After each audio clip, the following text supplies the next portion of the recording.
The rift between Russia and Ukraine is a complex issue with deep historical, political, and social roots. Here are some of the primary causes. Historical ties and divergence. Both nations share historical roots in Kievan Ruses, but over centuries they developed distinct languages, cultures, and national identities. Ukraine spent long periods under the control of Poland, Lithuania, and the Russian Empire, fostering a separate sense of nationhood.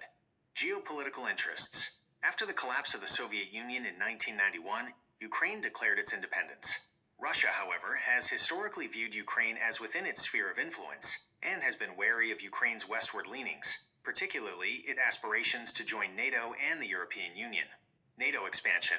Russia sees NATO's eastward expansion as a direct threat to its security interests. The possibility of Ukraine, which shares a long border with Russia, joining NATO is a major point of contention for Moscow. Internal Ukrainian politics. Ukraine has experienced internal political divisions, particularly along linguistic and regional lines, with some populations leaning more towards Russia and others towards the West.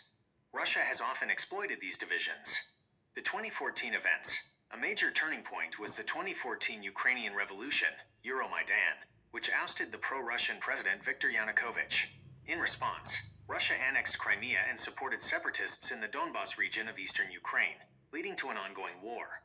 Differing views on history and identity. Russia, under President Putin, has often downplayed the distinctiveness of Ukrainian identity, viewing Ukrainians and Russians as one people.